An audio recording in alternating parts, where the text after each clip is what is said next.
Hello and good morning, everyone. 43 minutes after 9 o'clock on this alert day setup that we have. There will be trucking free guys. I'm wave meteorologist Brian Good. Welcome to the blog today. Of course, you guys knew we were going to be probably talking about this, but it's really about the unique setup about today and what will be coming our way in the coming days. I think that'll be getting a lot of attention. You'll be seeing a lot of us, fortunately or unfortunately, over the next several days.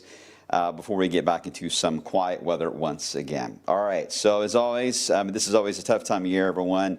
These are on vacation, a lot of schedule changes, so we're kind of all over the place, so we appreciate y'all's patience while we are at times in different shows and different spots, but we're all here. We're all communicating, and we're all fully aware of the pattern here, so nothing's going to change on that end. And as I always say, that streaming channel that is on Weather Now. Wave Weather Now is a great source. I use it on, well, I have two different ways at home. I have it on my Fire Stick on one TV, and I have it on Roku on the other that always runs. And all of our maps, our alerts are on there automatically. And there's even a new thing, a new surprise that I can't tell you about, that you're about to hear about, though. So stay tuned. That I think you guys are really going to love. So I want you guys, well, I appreciate you're watching on that stream now, so I'm not saying, turn away because you're watching me on there. But at the same time, I want you all to be aware that is a great source. Yes, the phone, the Wave Weather app, great. But the streaming function, which we're working on that as well on our phones, will be readily available for you guys. And just like the old school days of the Weather Channel, if you grew up in the 80s and 90s, you know what I'm talking about. Some people just left it on for the music, to be honest. We did, especially the holidays, because they were really good Christmas soundtrack, to be honest. So we always had it on as we were opening up gifts. So anyway, there's a lot of tools for you all. And I know there's a lot of noise that's out there. It can be overwhelming about who to watch and where to watch. And am I getting the right information, or am I getting a lot of flashy stuff because it could be for a different audience than you. I get all that. It is noisy. Just know that, we're Wave. We're your local folks here in Wave Country. We've all basically grown up here. This is our homes, where our families are. So our investment is in you. We're not worried about what major events are happening in other parts of the globe. We track those, and yeah, we talk about them, but you guys are our number one priority there. Okay.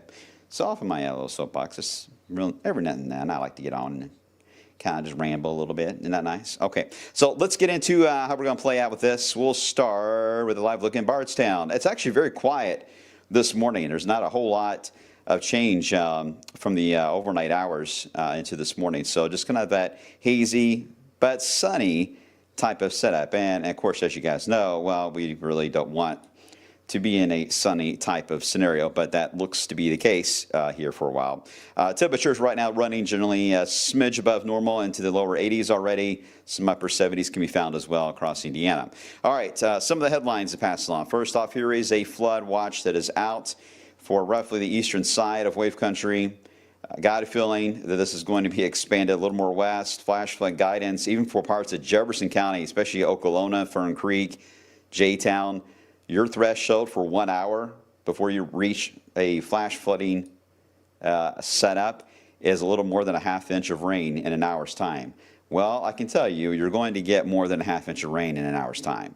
So I think flash flooding is a very real threat, and I think this afternoon it really stands out to me because of timing of so many folks getting off work, and it's the max point of folks on the road, the interstates, traffic, construction sites, you name it. So I am concerned about flash flooding for the metro this afternoon and evening. So they're working on it, the Weather Service. They've, I'm sure, been discussing it, but it wouldn't surprise me to see this whole thing really expand out. If it doesn't expand today, it's going to have to by the weekend because we've got a lot of rain, guys, a lot of rain to still get through. So we're not going to talk about these flood watches often once we get into this because at this point it's more about the warnings and making sure you're aware of where the danger is in an immediate fashion.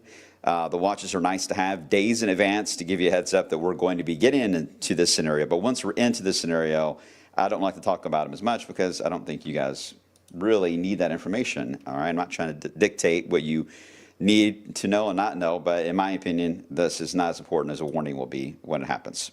All right, here's the reason why too. Some of those thresholds for flash flooding are so low. Rainfall in the past 48 hours certainly is focused in certain areas, not all. But we've had that rain that it was nocturnal that influenced a good chunk of Jefferson County to Bullitt County, heading toward the capital. And then yesterday we had several clusters there across areas of Indiana. Even another round you had last night with a wind component that was mixed into this as well. But notice there are some areas that, haven't quite seen as much. And I'm talking to you in Jeffersonville, southern Harrison County, even eastern Marion County. Even it's like southern part there of Carroll and Trimble. Yeah, you haven't had as much. You've had some rain, but you haven't had, inches of rain like other spots. So that is one of the challenges Weather Service does have in trying to draw up a flash flood watch or a flood watch is how do you draw it up? Because you want to highlight the areas most at risk to reach thresholds, but when it's so blotchy, it's tough. So that's why I think it's just safer just to cover everybody. Just cover everybody with one watch, and that way all the I's are dotted and the T's are crossed, right? Okay, enough on that. Let's get into where we're at here on the Drought Monitor. Threw you out for a loop. Hey, the Drought Monitor updated today. The sampling did work from Tuesday from that rain, so that little area that was shown up in Indiana gone. Not a surprise, and I don't see it coming back. Before I move on, I'm seeing a lot of comments. So there's a lot of you on here. So some of you, as I always say, we've deputized to be a junior meteorologist. The badge is in the mail. But for you guys that are helping out with each other, thank you. So try to be patient with me if you're asking me a question directly, and I'll try to get back to you. And as you always hear, I'm not the only one. I know Carson will say it and Kevin will say it. We can't read the font. We just need to make these screens bigger so we can read what you're saying. So sometimes I may not understand your question because I can't read it. So I apologize.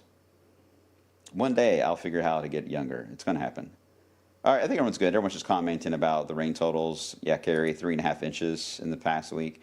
Yeah, so it's a lot of rainfall. And I think while we have a severe thunderstorm threat here into the mix, number one to me, not tornadoes, not straight line winds, it is flash flooding. That is number one out of this setup for the next several days.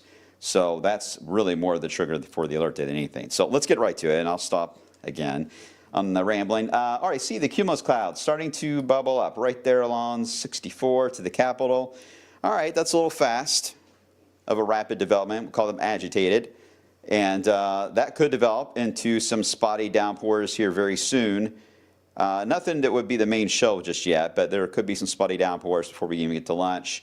If you're in Bardstown, Lexington area, Shelbyville, maybe Taylorsville Lake. I wouldn't be surprised, but that is a pretty agitated cumulus field, so it wouldn't take much. Otherwise, Indiana looks like a lot of sinking air from what came through last night with your storms, and relatively quiet right now across central Kentucky as well. But just about all areas will light up. As I mentioned in one of the pushes, I think on the app, this is going to light up like a light bright kind of setup here today. All right, so look, what I'm going to do, get rid of the clouds, show you just the radar, and again, radar fairly quiet, but now let me take you back to the northwest and show you where, at the moment, we have a cluster of showers and storms around Kansas City. Boy, Kansas City got just, scary moments. Flash flood. I think it was a flash flood emergency for Kansas City this morning as well. We've had so many of those flash flood emergencies, and those were like, maybe up to maybe a year ago, I maybe have heard of 3 in my career. They just don't happen very often. Louisville's been under 1 a couple times actually. So they can happen, but they're real serious. This is when your phones go off like an Amber Alert would. It can get scary when you hear that. Let's hope we don't hear that the next few days. But make sure to keep your devices close by. But Kansas City has been the main focal point for that today. All right, so here's what I'm going to do. Let me actually reset the radar here, and let's go back for the past 18 hours and show you the storyline of what happened yesterday, where we had the showers and storms that blossomed yesterday around Chicagoland into Wisconsin, produced that big Boeing segment of thunderstorms last night. Now, all the models had this, but they all faded it out as it arrived here, so that's why we didn't play it up too much yesterday, is that everything was there to support that it was going to be outflow dominant, and therefore the showers would just fall apart as they slid into southern areas of Indiana. But still, you had some gusty winds, a lot of lightning with that. But what's important is watch where that boundary was. There it is. This is the front, and here it is at 11 o'clock last night. So right now, if I had to draw it, it looks something like this. Right across St. Louis, south of Kansas City, right over Louisville and Frankfort and Lexington. If I had to draw where the boundary is sitting and taking a nap right now, this is where it's located. So once it wakes up, all it needs is about 3 to 4 hours of heating, and it will wake up. And once that happens, the show will begin with showers and thunderstorms kind of blossoming all along this. Now, what is different about this in a typical front scenario with thunderstorms, and we normally track, like it was yesterday in Illinois, a squall line that would form and then race toward our area. That's normally what we talk about here, right? This is a little different. The storms themselves are going to form right over us, which makes timing a bit of a challenge because when they develop over you, it's a lot harder to indicate versus tracking them and timing them as they're already on the radar. But they will begin to develop in the heat of the afternoon. That's the only thing they're missing is the heat. There's no worry on a cap here today, guys. So once the heating gets going, that line I talk about, when it wakes up, the thunderstorms will kind of drift toward the higher moisture values right away, but there will be like bumper cars here. There will be some storms that may drift a little more south. Some then will produce, because they're moving so slow, they will produce that outflow, that downburst, cool wind. Sometimes it's in a circle formation. So what can happen is you can then create a outflow that goes northbound, and then Indiana suddenly just lights up with showers and storms. So you'll see it kind of cause and effect where you got one cluster that is intense, it fades out, but it blows up one next to it a few counties over, then it blows up another one, perhaps over the river back into Indiana. It will look like that in the animation if you were to play it out this afternoon, this evening. You'll get dizzy looking at it. But when you're watching it minute by minute, it'll be a very slow evolving process. And what we're trying to figure out is not only where they're going to initiate and pop today, but how will that drifting motion end up turning out, because that will play a significant factor on rainfall totals. There's a chance in some areas you may have a heavy rain thunderstorm complex. It may ease a bit, blow up to the county next to you, but then suddenly it blows the wind back toward you again, and new development pops over you. Now you're really going to have to watch the rain gauges, because now you're going to begin to get excessive rainfall. That's our concern. Now, where does the severe risk come into play here today? From the Storm Prediction Center, and that is where we do have enough dry pockets above our head in these thunderstorms that as they get tall and start to collapse, they can produce downburst winds. And this is where we get majority of our damage. I've said this many times in our summer season.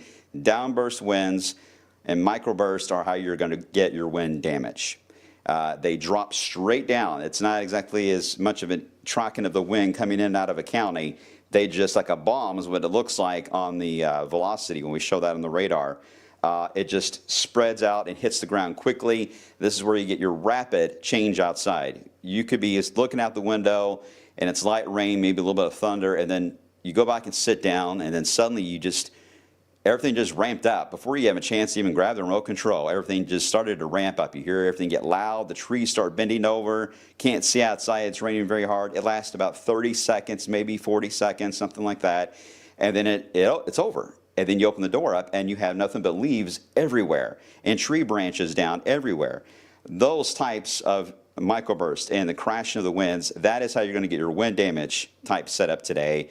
I do think that will be found somewhere along this line.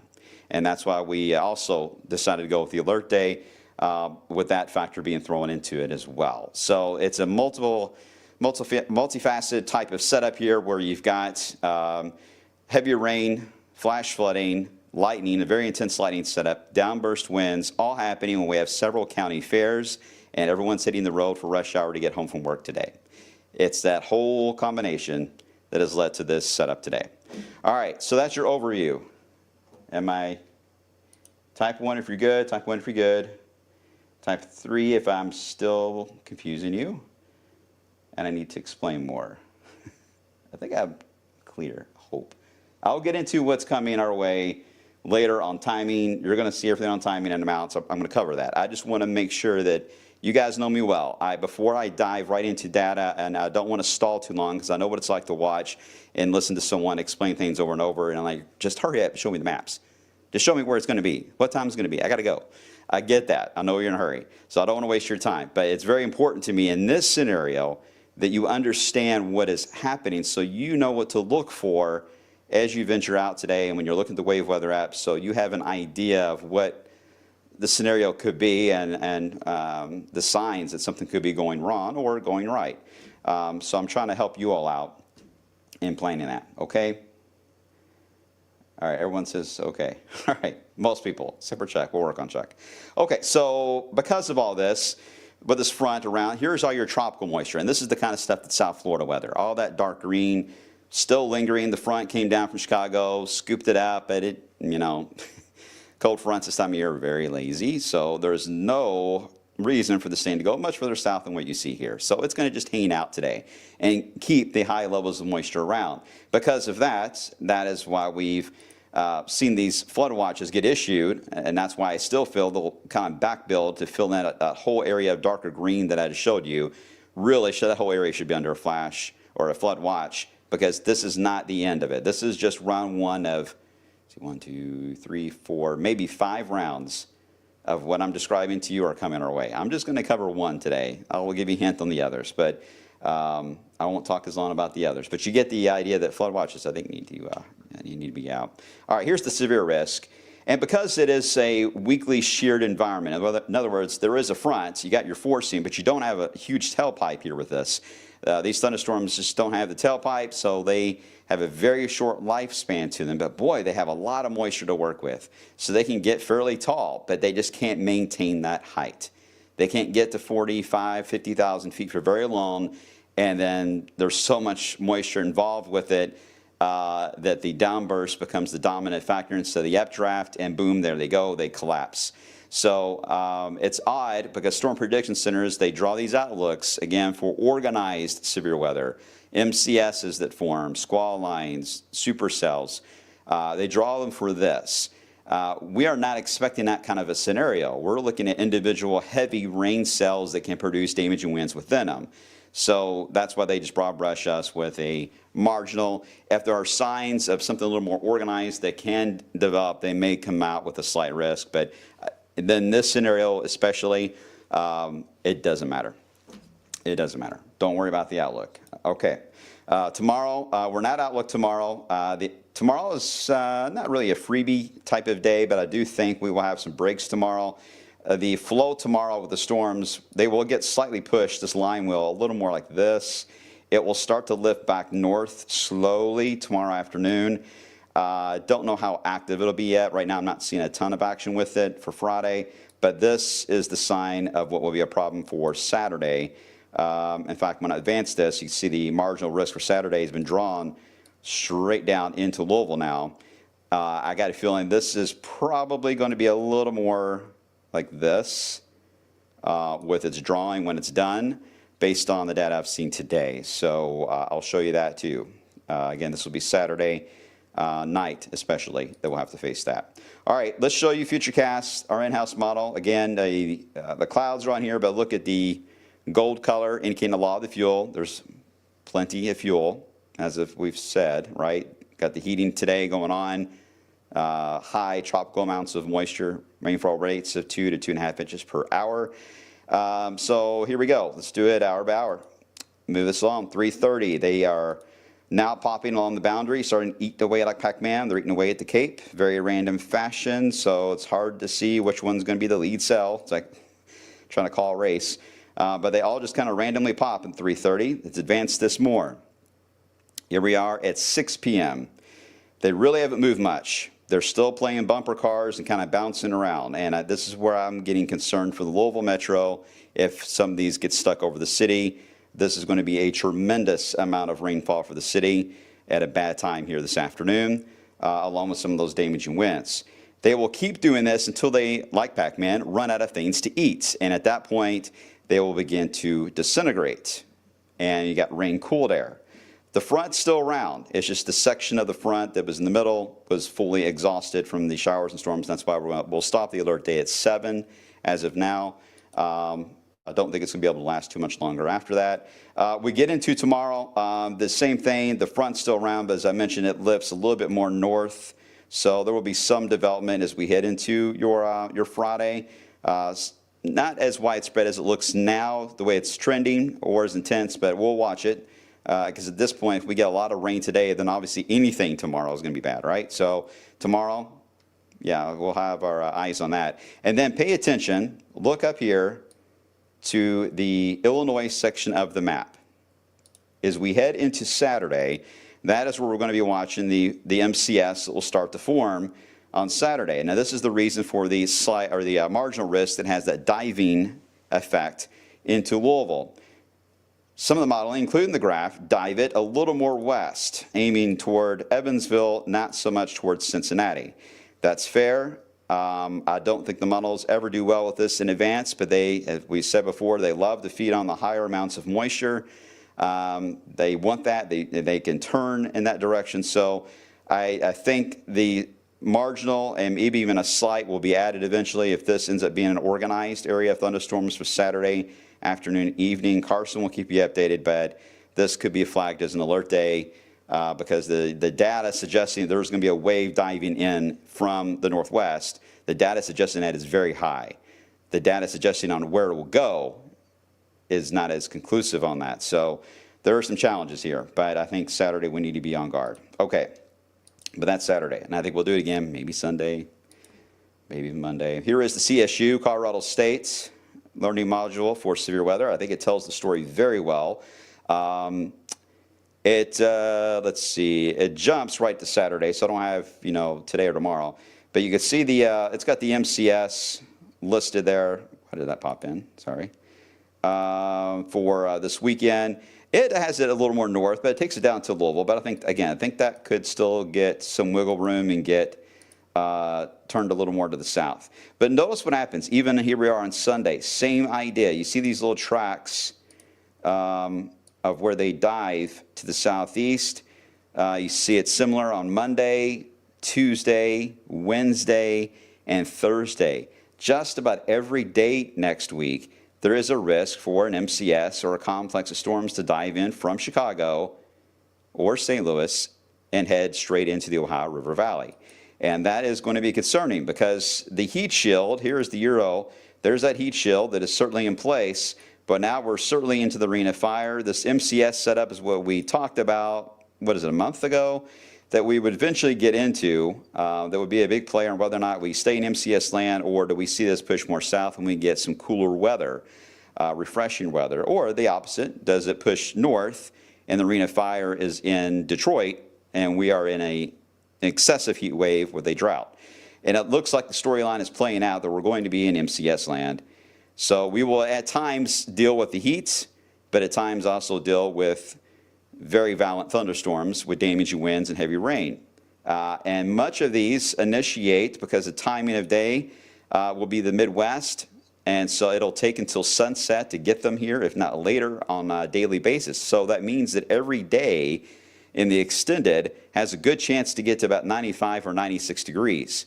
But then we'll have to deal with some intense thunderstorms that night. And then we'll wake up with clouds and fog, and the next morning reset, and we'll do it again. And it may be a multiple day issue. I hope we don't have to do an alert day for every single day for these, but these are going to be very much a lot of nocturnal events. So if you are not a fan of overnight storms, this is not a pattern for you. This is going to be a little anxious. But this is the way it's trending, is that we're going to be on the edge of this heat shield really for the rest of July. You can tell. I mean, it just keeps one after another that comes into play. All right, so let me show you the 10-day, and I'll get some of your questions here real quick before I wrap up. And you can see we've got 93 today. I do think we're obviously off to a pretty good amount of heating right now that is building in, but it's going to be tough to get into the 90s with it being kind of messy and cloudy, showers and storms. But if we end up with a sunnier daytime, midday period especially, we will get in the 90s, no problem. But we'll have to deal with strong storms at night. We'll keep the rain chance about 20% next week, but that's mainly because of daytime stuff. It's tough in a 10-day to show you, like next Wednesday, 96, 20% chance of rain, 20% Thursday. What do you guys like? Because we go with this argument with ourselves. Would you rather know what the percentage is for that day and temperature, or would you rather know what the highest percentage will be for the day and the night? because this is where it gets a little misleading, because again, Wednesday night could be an 80% chance of thunderstorms, but the daytimes, both days, would be 20. So your feedback helps. We do listen, and we do have some limits on the technology side, but we are working on that. But I struggle with this myself and trying to make sure that we put the right percentage down all the time. Okay, any questions I can get to? Kelly, is this an overnight event Saturday or mostly evening? Now, I'm thinking early evening right now. Depends on when it fires, Kelly, but if it fires midday-ish up to the northwest, I would put it here at sunset. But the longer it takes, the later it will get here. Mark, many of the models are showing those heavy rains, fire, and ice 64 points south and east. Thoughts on that? Some do, and that's a good question, Mark. Some do, but unfortunately, this is not a front that is got drier air north of it. It still has humid air on either side of it. So what would happen is the storms fire there, they push south, but by doing so, they produce a mini cold front or an outflow that goes north into the city of Louisville and Indiana, and then they fire up later. So that may not be at the exact same time, and that's what we're trying to figure out, who will go up first. And I do agree. I think Kentucky is going to be first, and then the outflow from those storms will then build in all directions, and it may go back and forth until all the fuel is exhausted through sunset. So it's a bit of a challenge, Mark. It's going to look really weird on the radar on how they're going to go all over the place. I always use bumper cars as an example, but it really will look like that. So we'll do it carefully, covering it today, but we're going to get whiplash ourselves. I just want you guys to really pay careful attention on the flash wind. You know, we always say, turn around, don't drown, don't go down roads you don't know very well. You know the drill. You know what's been happening across the country lately. This is a very moisture latent atmosphere across much of the eastern United States. That's why Kansas City, why Texas, and why in Jersey, and why North Carolina, they're getting these flooding events and rescues that are happening. It's because there's a lot of moisture in the air right now. So we are in a pattern we just don't want to play around with here. So pay extra attention more than normal, and don't be as arrogant or in a rush to go through the water because you're running late getting home and you know the road well and you're like, we'll be fine. Don't get that mentality, because it could go against you. So take the safest route to get home or wherever you have to head to. We need the rain in Campbell as well. Well, I think you're going to get some. Shannon, I have to be at work. I have to walk to work tonight. Okay. With a chance of downpour after 9. After 9, actually, it's not as bad as before 9. So stay close, Shannon. I know umbrellas are not the best with lightning around, but if you have a rain jacket, that is what we wear here a lot at the station to go out and do our events. We wear rain jackets because umbrellas are tough for us to hold all of our gear. But if you have something like that, you have time to get one too if you don't have one yet. Even something real simple that just reflects the water, or at least allows the water to bead off the jacket instead of soak in. Let's see, Crispy, what's causing the redevelopment overnight that brings the thunderstorms back at 2 a.m.? That is the low-level jet, nocturnal jet. It's a natural forming jet at night that happens, so it's a moisture jet. So whenever you get into the overnight hours, the low-level jet will ramp up again, so that just increases the showers and storms again. Not a huge factor in many cases, unless you are planning on in some enhancement of severe thunderstorms. The low-level jets tend to cause our big snow events to fall apart because they warm the air too much and snow goes to rain. And it can lead to some severe weather with warm fronts too. But in this case, it's more just about it activating the radar. Today is the day that when you see the radar on the app or on our newscast, if there's a lot of lightning, that's bad. Not only in a sense the lightning strikes are dangerous, but a lot of lightning is an indicator that the rainfall rate of 2 inches, 2.5 inches per hour is starting to become maximized. So you want showers. Showers are fine. The rainfall rate is lower. You can only get like 1/4 inch an hour.